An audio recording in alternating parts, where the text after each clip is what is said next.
each of you to introduce yourself, maybe tell a little bit about yourself, why you're running, what you do for a living, what your qualifications are for the Minnesota House, and we'll begin here with Representative Ecklund. Thanks, Chuck. My name is Rob Ecklund. I represent District 3A. I won the special election last year when the unfortunate passing of Representative Dill. I'm a steel worker. I work in the Boise paper in International Falls. I worked there for 27 years. I'm currently a machine tender on one of the largest paper machines in the country. I'm a former county commissioner. I served on the Cooch County Board for 5 years, and I coached youth hockey for 17 years, involved in the Rain Lake Sport Fishing Club and several other boards up in International Falls. I was past union president of the Steelworkers for 9 years. Out of my 27 years in the mill, I held a variety of local union offices. All that's being said, I think that shows that the diversity in my background, diversity in my experiences, and I was ready to take off and work in the legislature right off the bat, and I'm ready to serve the great district of 3A in the future. Thank you. Thank you very much. Mr. Long. Hello, my name is Tom Long. I'm the Republican candidate in this area. I'm new to the Grand Marais where I live. I've been up there about 4 years now. And before that, I was a behavior analyst for the state of Minnesota down at the Anoka Regional Treatment Center, and Army veteran. I've been a candidate before. In 1980, I ran against Phyllis Kahn. In 1982, I ran against Larry Pogamiller. I've got some strong opinions about how things can change here in Minnesota and what we should do in the future. I believe we're at an inflection point, a point where things are going to be different in the future considerably than they have been in the past. And I have some ideas about what we can do in the future to make things a little more fair and a little more effective in terms of what the state of Minnesota does. I'm a hunter, I'm a fisherman, I'm an amateur telescope maker. I've been on a lot of civic boards down in Minneapolis, the Capital Long Range Improvements Committee. I was appointed by the mayor down there, Mayor Hofstad down there. And I guess I'll stop there. Thank you. Thank you very much, Representative Anzelc. Thank you very much, and good morning to everybody. My name is Tom Anzelc. I'm currently the state representative in District 5B. I represent Cass and a large portion of Itasca County. I am born and raised and educated in northern Minnesota. I live in Balsam Township on a little lake in the Chippewa National Forest. I have a great place to live, and my goal has been in the Minnesota legislature to represent all of the people, regardless of where they live or whether they're connected or not. When I leave on the weekend to go back to St. Paul during the session, I think of the carpenter, the logger, the steel worker, the small business person, and in particular young families struggling to raise and educate their young families and make a good living in this wonderful place that we call northern Minnesota. Thank you very much. Ms. Layman?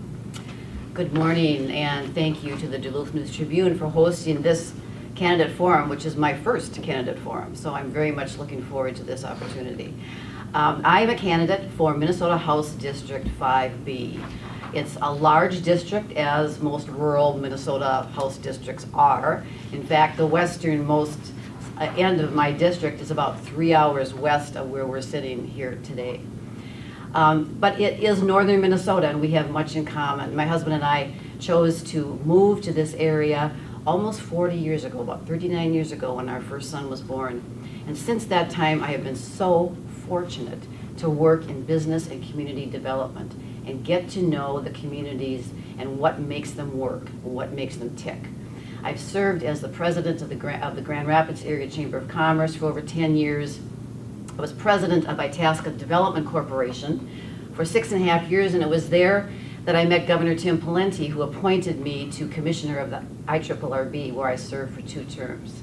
Since then, I have been a consultant to businesses and economic development agencies, and I have taught as an adjunct faculty member for the College of St. Scholastica. I would like to take all of that experience and put it to work for House District 5B. Thank you. Thank you very much. Mr. Barsness from the Green Party. Good morning. Yeah, Dennis Barsness. Who I am is actually, I'm a born-again Christian pastor of a small fellowship, and that is my lifestyle. That's who I am. And I believe in politics nowadays, we really do need men and women that are willing to get on their knees before God and pray for the state of this county, this state, this country. What I do as employment is I'm a PCA. I work with handicaps, elderly, the working class people, and that's where I came from. Is I'm not a member of the status quo. I come out of the working class, and I'm out there to represent and be there for those working class people. Thank you very much.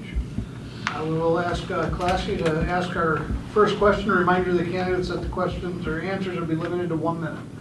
Classy, and Mr. Long, you'll answer first. Sorry. Alrighty. This year's legislative session ended without a bonding bill, without transportation funding, without an increase in local government aid, and with other failings. What needed to be done differently? How can we get past politics to serve all Minnesotans? Oh, I like that question. Mr. Long, we'll get right into it, right? I believe that the heart of the problem is the way we vote. I would like to change the way we vote from what we have now, which everybody knows, to a system where everyone votes yes or no for every candidate. If you were the 4 candidates, do I agree with you? Yes or no? Yes or no? Yes or no? Everybody gets a separate vote. You can vote for yes for everybody. You can vote no for everybody. And in this way, everybody gets a lot of chance. All the smaller groups get an opportunity to present their point fairly, and the system is not rigged the way it is now to favor the larger parties. Everybody will get a fair chance, and it would change the dynamics of voting in a profound way, far more than this simple change that I'm suggesting. Thank you. Thank you. Representative Anzelc, you were on the front lines. What could have happened differently? Several weeks ago, the Pioneer Press St. Paul newspaper described me as one of the most bipartisan members of the Minnesota House of Representatives. And that's not by accident, that's because I want to be that way. Unfortunately, among the 134 members of the House of Representatives, 73 Republicans and 61 Democrats. And the domination of the legislature by metro area interests and a Republican majority more interested in the next election cycle rather than in doing the people's work, we did not get our work done. We were separated by the light rail issue. That has been resolved. Now Speaker Dowd is concerned about earmarks and earmarking transportation projects. Very inappropriate, very unnecessary. We need to get back to St. Paul and get the people's work done. Thank you. Ms. Layman? It's an excellent question, and one that all of us should be asking right now. Oftentimes we say that our legislators aren't doing anything in St. Paul. In fact, this past year, the legislators did quite a bit, and they came to the point where 89% of the legislature agreed, for instance, on a tax bill. That tax bill is not in force because the governor has not signed the tax bill due to a small error that could easily be corrected. It's really, really unfortunate that politics does come to play when legislators work for several months to come to an agreement a bipartisan agreement where 89% of the legislature agrees and the governor holds it up. I do hope that he will change his mind and we will yet have a special session. Thank you. Mr. Barsness? Well, in all actuality, I like what Tom had to say there, and I do believe he is a very nonpartisan official we have down there, and that's a big problem that I see with it is the Democrat and Republican against one another when it's supposed to be for the people. And we need to be putting those corporate interests aside and these political strong-arming aside and be there for the people and get their work done. Thank you. Representative Ecklund, you were in St. Paul this session as well. Yes, I was, and it was an interesting experience. One of the first things that we tried to do is amend the rules, the minority party amend the rules, so that all bills would have a 24-hour public view before they could be voted on. And we were ruled out of order. To me, that rule needs to be changed right away because the public deserves to see whatever bill we're voting on. Last year, we got the bonding bill, the final bonding bill, at about 10:45 with the session due to close at midnight. 10:45 at night. That's absolutely ridiculous. That's not doing the public work. That's not doing the public good. We all need a chance to review it. Our constituents need a chance to review it. So that's the change that needs to be made. Here in northern Minnesota, we have to be bipartisan. We have to be willing to reach across the aisle because we're getting smaller and smaller in our representation. I work well with several of the Republicans on the other side of the aisle, Dan Fabian and others, Tony Cornish, and I will continue to do that if I'm fortunate enough to be reelected. Thank you. Our next question will come from Vern. Representative Anzelc, you can answer first, please. Okay, this is a long question, so. Sorry, Vern. One of the failings this year, and for the past several years, has been the lack of long-range planning for transportation. How do you support paying for ongoing bridge and highway maintenance, an increase in the gas tax, a miles driven tax, cutting other things from the state budget, or another strategy, a combination of things? What? Vern, that's a very good question. Transportation and transit need to be considered as one. The needs of the Twin Cities metropolitan area are more in line with transit, rapid bus transit, and light rail transit. The Republican majority in the Minnesota House of Representatives has not been supportive of metro area transit options, which has held hostage road and bridge funding in greater Minnesota, which is our need. Our need is roads and bridges. In the metropolitan area, their need is transit. And that's part of the gridlock that affects the entire House of Representatives. The difference in philosophy, the difference in politics, the difference in cultures. That's really unfortunate. I would have supported an increase in the motor vehicle excise tax had Republicans also agreed to put up their share of the necessary votes in order to pass comprehensive multimodal transportation. It didn't happen. It's unfortunate. It goes back to the political gridlock. Thank you. Ms. Layman and Mr. Barsness will give you a couple extra moments if you'd like it. Please go ahead. Okay, thank you. Another important topic, transportation. The state of Minnesota needs a long-range transportation plan with funding to make it happen. And I think everyone can agree on that. And everyone can agree that transportation includes roads and bridges and includes common sense, affordable transit. Unfortunately, some of the transit projects, like the Southwest Light Rail, are not affordable, will be sustained by statewide taxpayer subsidies over the life of the rail. So I would like to see a common sense transportation plan that includes transit for rural, by the way. Rural communities have transit needs as well. Specifically to your question, I I would prefer that we not raise taxes. I think that we're a highly taxed state, and I would look to other transportation funding, other transportation-related funds to support a long-range transportation plan. Thank you. Thank you very much, Mr. Barsness. Well, I also agree that the needs of the metro area are drastically different than the needs of greater Minnesota when it comes to transit versus transportation. In greater Minnesota, I guess my best option would be to be overviewing the projects at hand and the ones that would be on the band coming up, and to look at ways of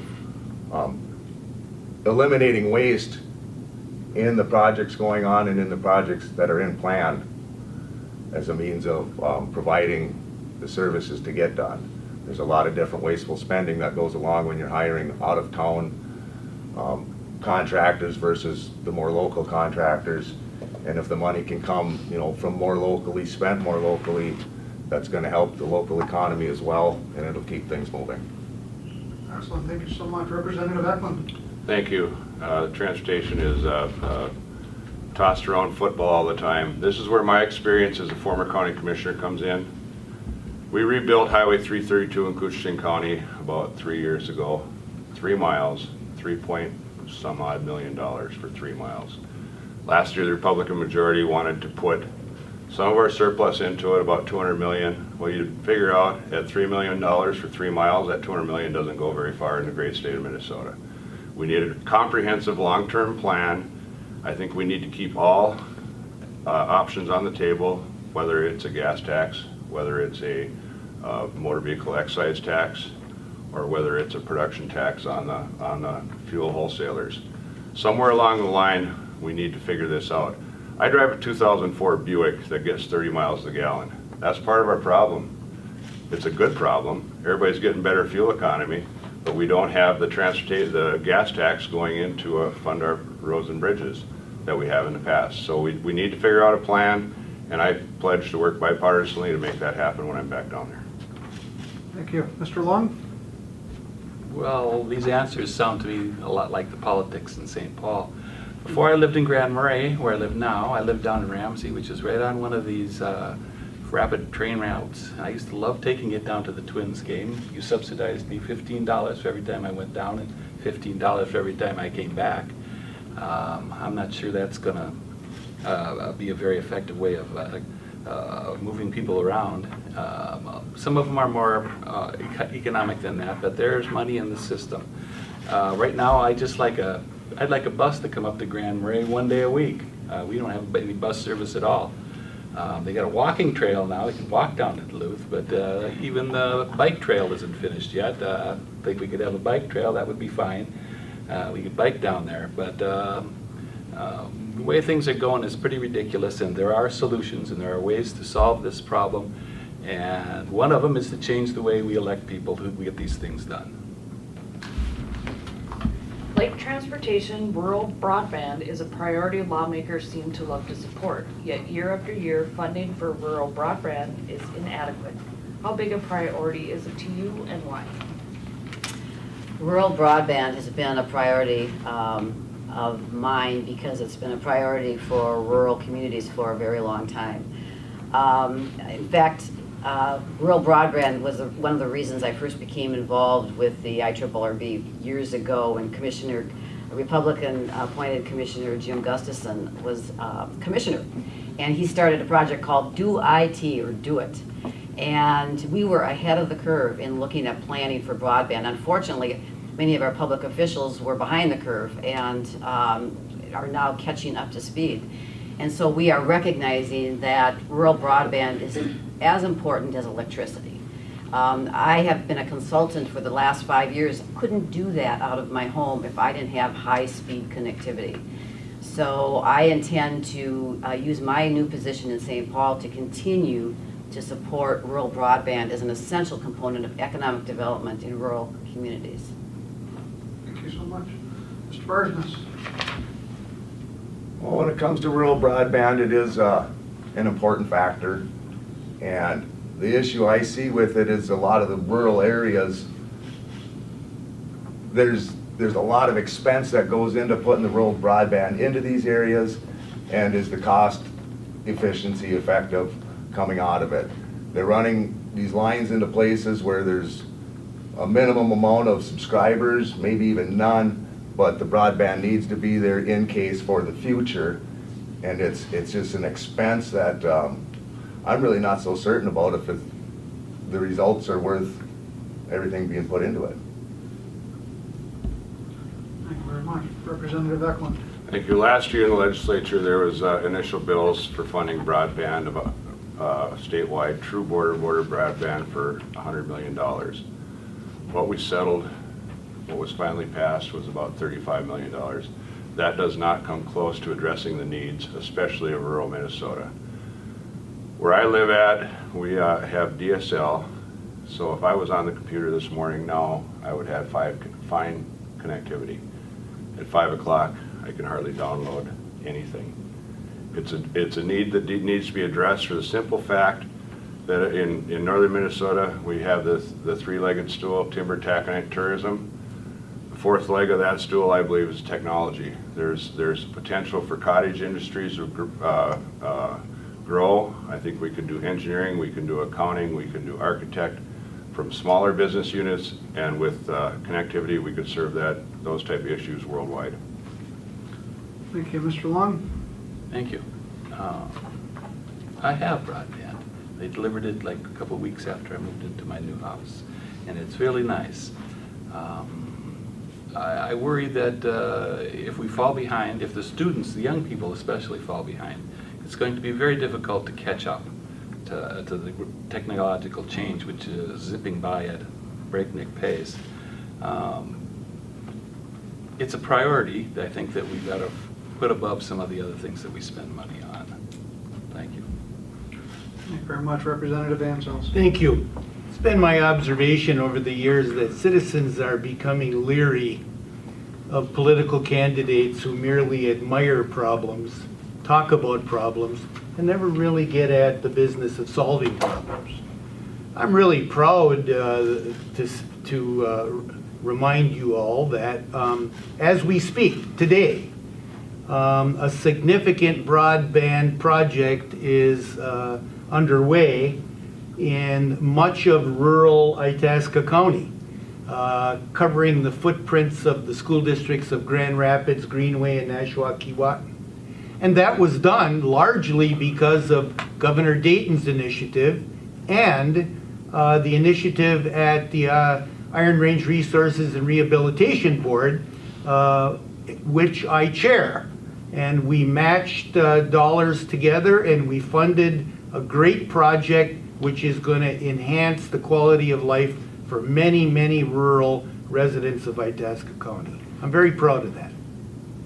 Thank you very much. Our next question will come from Classy, and Mr. Barsness, if you would answer first, please. Another major responsibility of the state government is education and education funding. How can education be improved in Minnesota, including closing the achievement gap? What measures would you push? Very good question there. A big problem I see in the education system is the high expense of after high school type of educating that puts all of our younger people coming out of school into great financial debt going out into the workforce. As far as what I could do, I really don't have a good solid answer what I could do on that, because it's something that I would have to work with various other people on, guys like Tom Anzelc here that's been in the education for a long time. And that's what it takes, is people working together, even though we have differences, to get to the common problem. Thank you. Representative Ecklund. Thank you. Education, near and dear to my heart. My wife is a elementary school teacher, so if I'm not all in education, I'll hear it at home. But anyway, I think the biggest thing that we can tackle right now in education is a comprehensive package for pre-K school funding. A young child's brain is a sponge. I've toured the International Falls School District pre-K And it's amazing what they're doing with these young children. And from what I hear from the kindergarten and first grade teachers, when these children get out of pre-K, they are ready for first grade and second grade and third grade because they have a good foundation. So I think that's the biggest thing that we can do is fund pre-K, provide that foundation for these young kids, and so when they are into elementary school and on, that they're ready to go. Thank you very much. Tom Long. Thank you. It's a shame that we keep falling further and further down the ladder of the nation's in terms of educational success. I believe we need individual plans for individual children. No two are alike. They all learn differently. They all have their own strengths and their own weaknesses. I believe in teachers. Teachers are excellent at determining these things and can cope with that in situations where there are enough of them and they can give the attention to the individual students that each of them may require. I'm not sure the grade structure is particularly effective in keeping people in particular grades, and that individual students ought to be able to progress at their own pace and at their own rate and at their own time. I know this is a big change, but I do believe that that is our future. Thank you. Thank you. Representative Anzelc. Thank you. I serve on the House E12 Education Finance Committee, and I know public education.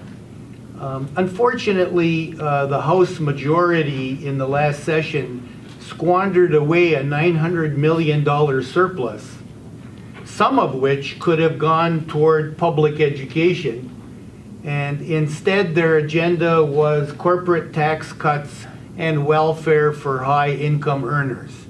Terrible, terrible choice. What we need is additional funding for the special education cross-subsidy. We need additional funding for transportation sparsity for rural districts with huge transportation problems, and we need to reduce class sizes. Our commitment to kids is the #1 function of state government in Minnesota, and for the last couple of years at least, we've missed the mark. Thank you. Ms. Layman. Education is key to economic development, and it is one of the reasons that large employers, small employers are attracted and can be successful in the state of Minnesota, is because we tend to have a more highly educated workforce in comparison to other states. As it relates to early learning, I'm a strong supporter of local control and parent choice. As an example, my church runs a very popular pre-K program for 3- and 4-year-olds. I want them to be able to continue to offer that, and I want parents to be able to have the choice, if they can't afford it, to have scholarships available for them. Most of my experience is with higher education, and my concern there is that we need to hold tuition funding, we need to hold tuition down, but at the same time, the costs of delivering education are continually increasing. So as I talk to people like Bill Mackey, who's president of the Northeast Higher Education District, they are facing a crisis really in their entire business model, having to relook at how they deliver higher education to rural Minnesota. I'm an advocate for access to affordable education in rural, and I think we need to loudly represent our educational community in St. Paul. Thank you very much. Our next question will come from Byrne, and Representative Ecklund, you'll go first, please. Health insurance costs are skyrocketing and insurance companies are bailing, prompting some to call for dismantling MNsure. Does Minnesota need to start over with its health exchange, move on to the federal exchange, or when it comes to the Affordable Care Act? I don't believe that Minnesota needs to abandon MNsure. I think if you Google Medicare, Medicaid back in the 60s, you'll see some of the same concerns that was going on when that was implemented as what's happening now. I think a bigger thing that needs to be reined in is these insurance companies that are supposedly not-for-profit. They're deciding that their profit margins aren't good enough and are dropping customers My son is currently a carpenter. He has Blue Cross and Blue Shield. He's been informed that he's going to be dropped this year. He's healthy. He doesn't go to the doctor, but he needs insurance just in case something happens. So he's going to be forced to look for something else. I think that's probably the biggest problem with what happened with the Affordable Care Act and other things, the MNsure exchange, is that the insurance companies, the large insurance companies, were allowed too much leverage in how the plan was developed. And I would be personally an advocate for a single-payer health system to go nationwide, and I think that's the best way for things to be run. Thank you very much, Mr. Long. We agree about something. A single-payer system. The complications in the current process are beyond anyone's understanding, other than maybe 3 lawyers in the insurance industry. We really ought to find a way to sort this out and to work together to lower the cost and to make sure that everyone on any given day who walks into the hospital gets treatment without regard to what it's going to cost them, and that it should be a constitutional right, and it should be something that sort of falls outside of our usual concerns about how much it's going to cost. Thank you. Thank you, Representative Anzelc. I've learned over the years that solving issues among us all by pounding the other side into submission until they give up just doesn't work. Healthcare in America and Minnesota is complicated and will continue to be complicated and controversial until such time that our society recognizes that healthcare is a right of all citizens regardless of wealth. In terms of MNsure and the Affordable Care Act, both the insurance industry and the government underestimated the health condition of the uninsured. The uninsured is our goal, but the health issues and the costs of dealing with the health issues of the uninsured far surpasses projections. And that's what caused the breakdown of the system momentarily, but it can be fixed. Thank you, Ms. Layman. MNsure is an example of one of the outcomes of a DFL-controlled legislature and a DFL-controlled governor's office. MNsure was approved entirely by the DFL. It's a disaster. This morning I received an email from a constituent. She didn't know I was going to a candidate forum today, but she said, "Sandy, I just want you to know that my premiums are going up 50% and my deductible is going up to $5,000. That's a very typical story. Whether I'm talking to business owners, individuals, whether I'm talking to someone who's working for Health and Human Services, who's trying to deal with MNsure, trying to help their citizens work through the MNsure website, it's not working.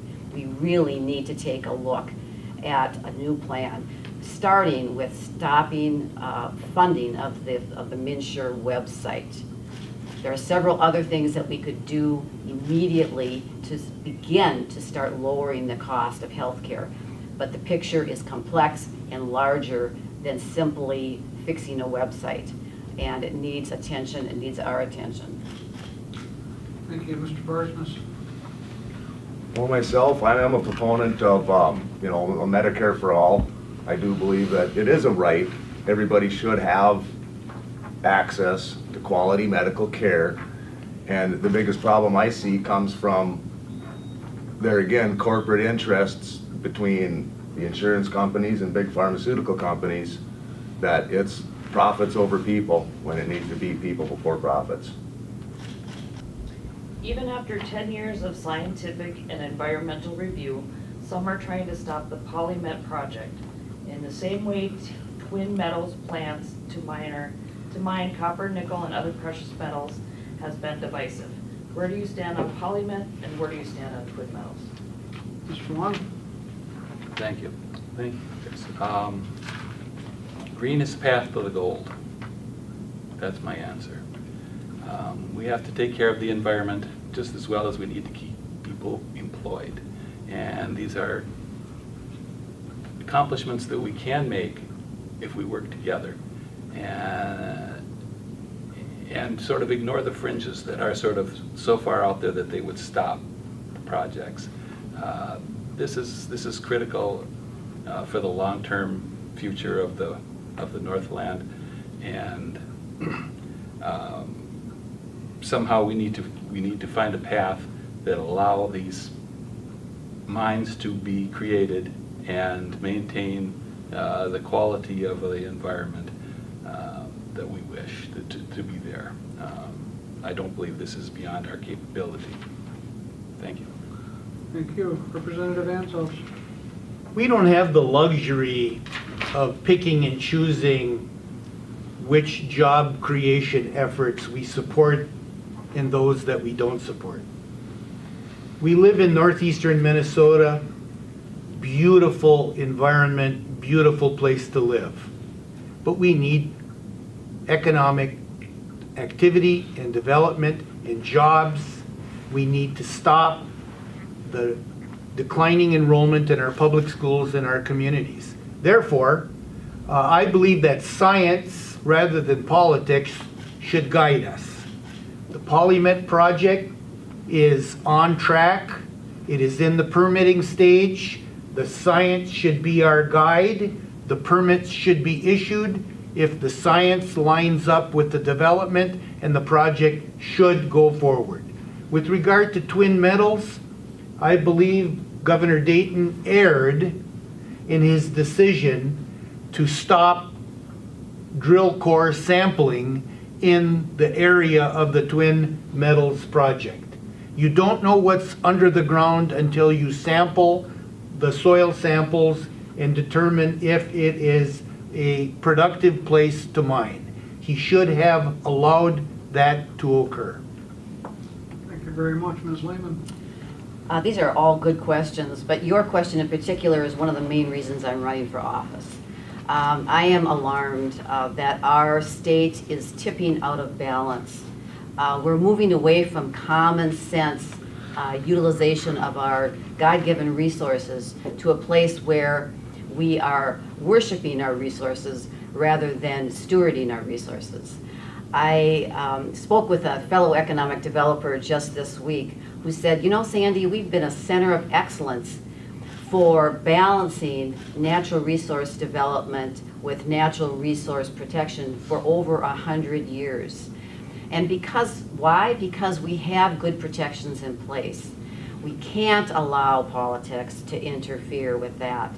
What we're doing is we're retaining our natural resources, but we're driving capital out of the state of Minnesota. So I would like to see PolyMet move forward. It looks as though they have met the requirements that have been set out by the state of Minnesota. They continue to meet those requirements. And I do think it was terribly uncalled for Governor Dayton to intervene with Duluth Metals. One thing that industry needs is they need predictability and they need consistency. They would like, if they're going to get to know, they'd like to get to know sooner rather than later. They'd like to have timely permitting processes, and they'd like to know what the process is and be able to rely on that. Thank you very much, Mr. Barsness. Okay, well, I grew up in a mining family, and the iron mining is considerably different than the precious metal mining. I've done research on various copper nickel mining, and my own personal findings is there has not been a successful one yet. I totally oppose the PolyMet and the Twin Metals project just on the fact of such a long-term babysitting project after the fact for a few short years of what it will provide. PolyMet, I believe, is dealing with 8 years maybe of being in production, something like that. It's a very short period of time, and the waste and just what it's going to leave behind for 200 years to come is unfair to future generations to have to deal with that. Until there can be better proven methods, and I mean proven, I'm totally opposed. The initial permit would be 20 years, and the company has said that there's quite a bit more, of course. That's right. Representative Ecklund. Thank you, Chuck. I've been on record for the last year and a half now as a pro-polymet, pro-twin metals, Northern Minnesota Democrat. We have the finest regulatory agencies in the state, maybe in the country. I look around the room right now, I can count at least half a dozen cell phones. Every one of those cell phones have 31 minerals in them that come from the ground. When we have the agencies that can monitor, regulate, and license projects like this, I would rather have it done here in the United States where we know we can do it right, here in northeastern Minnesota where it can be done right, where we cherish our environment, but yet we need people to work and people to provide and bring kids into our schools and help our small governments, small counties, local governments do the things they need to make this region prosper. I am 100% pro-polymet, and in my view, it is very unfortunate what Governor Dayton did with the Twin Metals project. That should be going forward. They should be exploring. Thank you. Thank you very much. Our next question will come from Classy. A little longer question again, sorry. And Representative Anzelc, you will answer first. Last winter, the legislature played politics instead of helping laid-off miners and other out of work on the Iron Range. The measures to curb steel dumping now in place, and with the steel industry now seemingly rebounding, what does the Minnesota legislature still need to be doing to bolster the economy in northeastern Minnesota? The issue with the unemployment extension for laid-off steel workers at the legislature was a classic example of pure partisan and geographical-based politics. At the end of the day, in exchange for an extension for our families, Democrats had to agree to an outrageous Republican proposal to cut insurance rates for companies that pay into the Unemployment Insurance Trust Fund. Terrible decision, terrible policy, because sure enough, in 2 years or 4 years or 6 years, another group of workers is going to require an unemployment extension, and I worry that the trust fund won't have sufficient funds to pay for that. The Republicans played politics with the lives of northern Minnesota steelworkers. The second part of your question deserves a full answer, and perhaps we can get to that later in our discussion. Thank you. Ms. Layman? I think that rural Minnesota needs jobs, not unemployment insurance. It's really unfortunate that we do face circumstances where we have mass unemployment with the downturn of the mines. And I'm glad to see that those workers do have the unemployment to carry them through the tough times. But I would much prefer an economic environment in northern Minnesota that sustains jobs on a more consistent basis. To do that, we need to create a positive business climate. What is a positive business climate? It's a climate where businesses, small businesses, mom and pop shops are not over-regulated or not overtaxed. It's a climate where cottage industries and people like myself can operate businesses from their home because they have high-speed internet. It's an area where roads are in good repair, bridges are in good repair, and there is a bus from Grand Marais that goes that goes down to Duluth and the Twin Cities. And we have community colleges and higher education opportunities so that people can still choose to live in northern Minnesota, which is still the quality of life choice.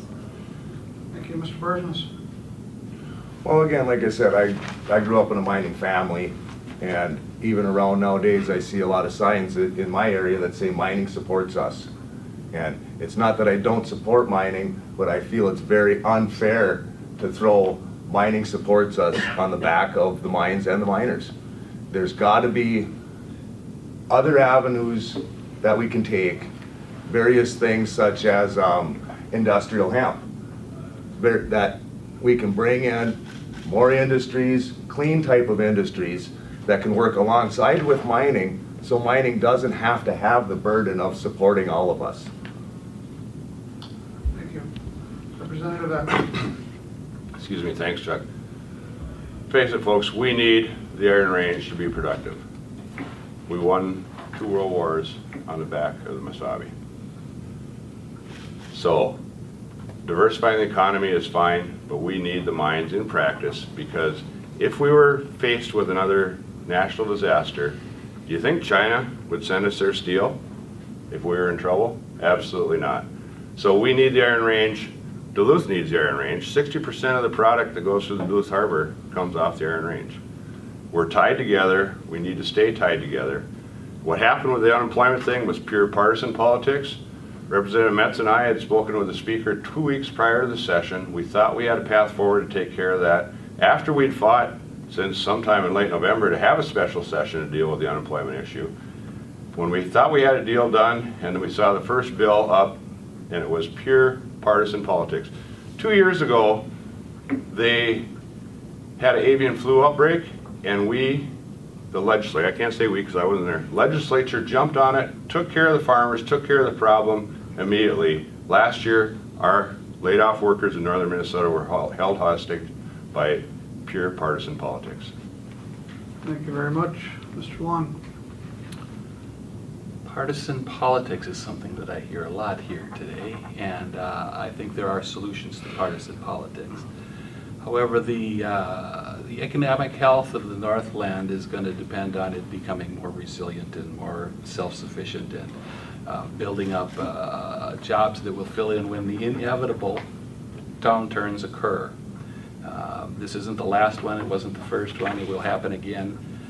We need an educational system that will create well-prepared students who will be able to start their own developments and businesses here on the Northland. We need to find a way to be more resilient so that when this happens, we aren't in a crisis every time. We can see this crisis coming. Everyone here admits it's going to happen again. We need to find a way to bring in industry, bring in farming, bring in development, and solve this rather than complain about it. Thank you. Thank you. Vern? We've touched on a lot of issues here today. What do you think are the biggest issues facing the Minnesota legislature? What are your priorities, and how do you plan to tackle them? Ms. Layman, we'll begin with you. My priorities are twofold. One, jobs, that's all in one, as I'm hearing door knocking and talking to people. We have an unemployment rate in Itasca County of 7.6%. That's just below Couchiching County, but otherwise would rank right up there at the top of the list for highest unemployment in the state of Minnesota. Cass County is a little better at 5.5%, but we have work to do. And I'm afraid, as I talk to my banker friends and others that are financing businesses, who are actually afraid for the first time of what they see in front of us. Because not only do we have a downturn in the mining and some global competition, but we have competition within our own state for control of our own future. Things are tilting out of control, and we need to pull back and gain a balance between jobs and the environment. That's number one. Number two is healthcare. We have got to find a solution for the escalating increases in healthcare costs right now that are averaging 59%, as much as 90% for some people. That has to be job number two as I go to the legislature. Thank you very much, Mr. Barsness. You know, again, jobs are important, and we can go a lot further and do a lot better on the jobs that we do have now.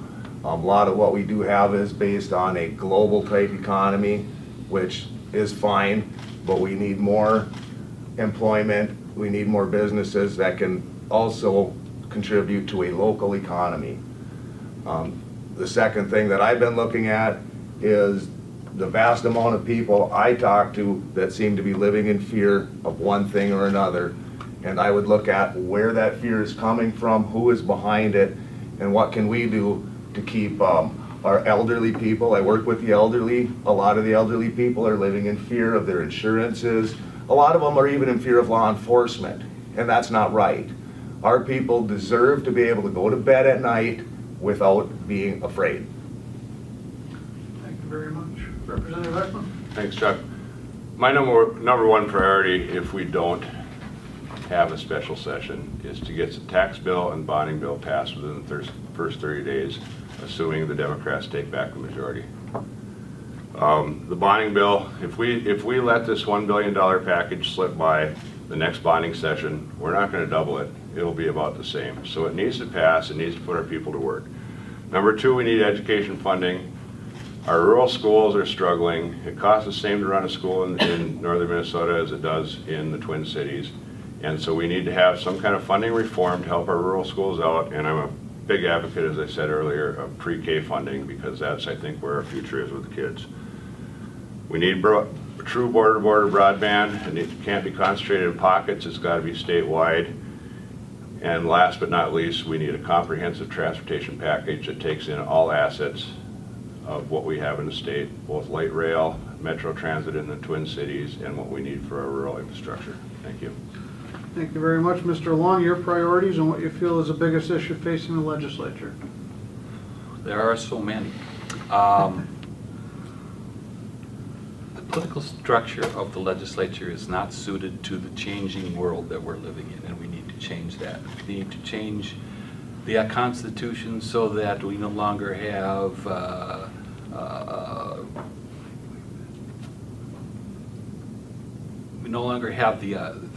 results every 10 years from sort of gerrymandering the state.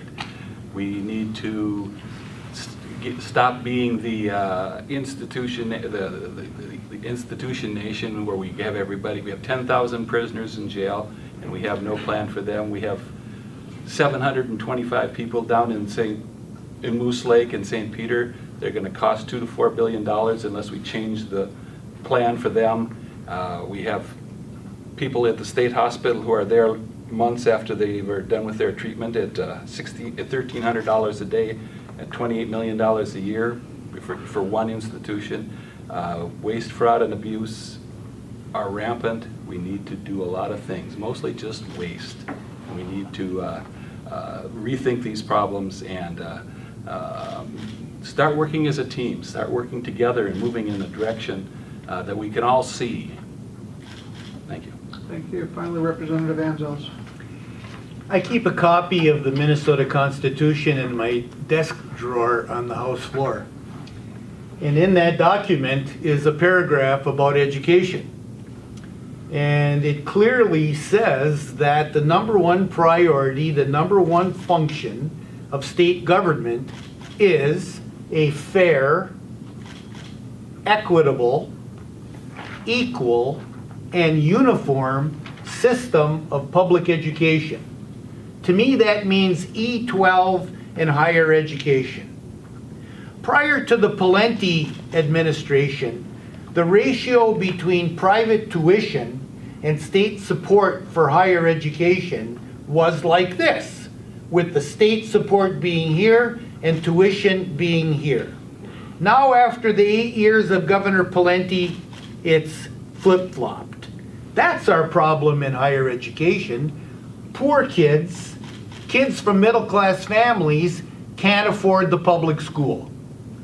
Secondly, rural America has not recovered from the Great Recession.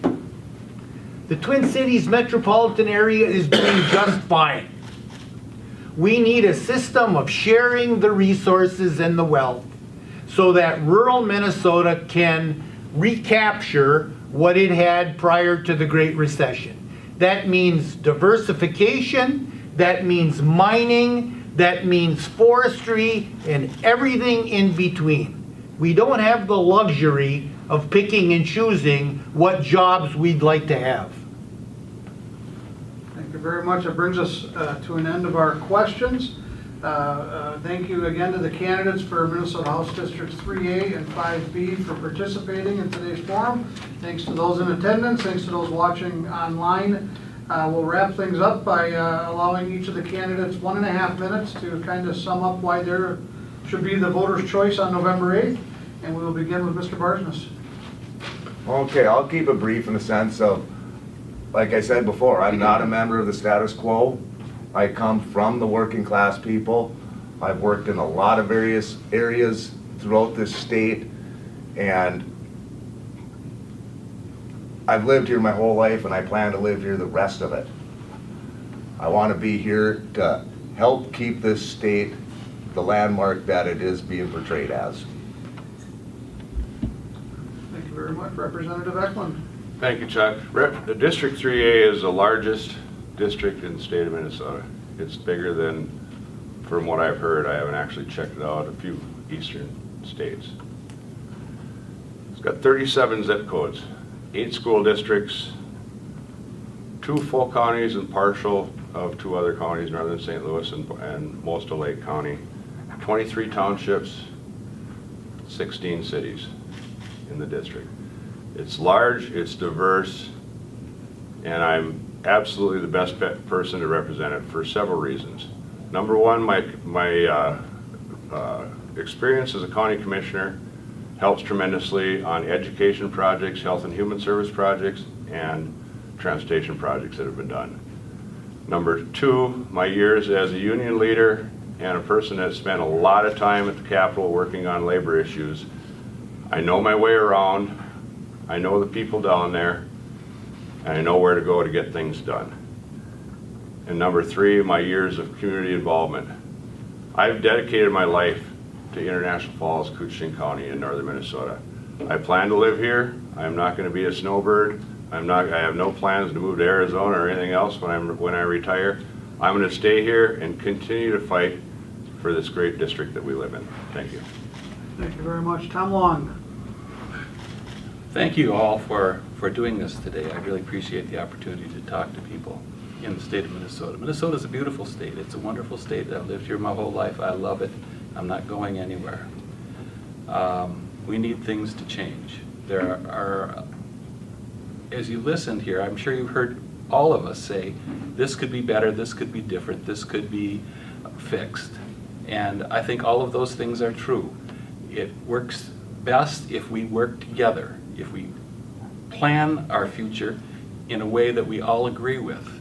And the basic problem in my mind is that the system is rigged in terms of the elections, the way we vote and the way we elect people.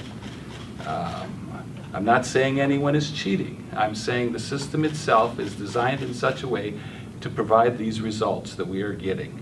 And unless we change, we're going to get the same results. We need to change the way we vote for people and allow everyone to have all of their choices to say yes or no to every candidate. And in this way, find out who has the largest majority in any district, even a large district like this one, 3A. A lot of education is needed before people are ready to do this, and I know I need to talk more further about this, but I really believe that we can work well together and do this and make Minnesota even better in the future. Thank you.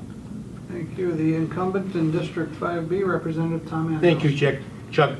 We all thank the Duluth News Tribune for this service that you're providing to our citizens. Thank you very much.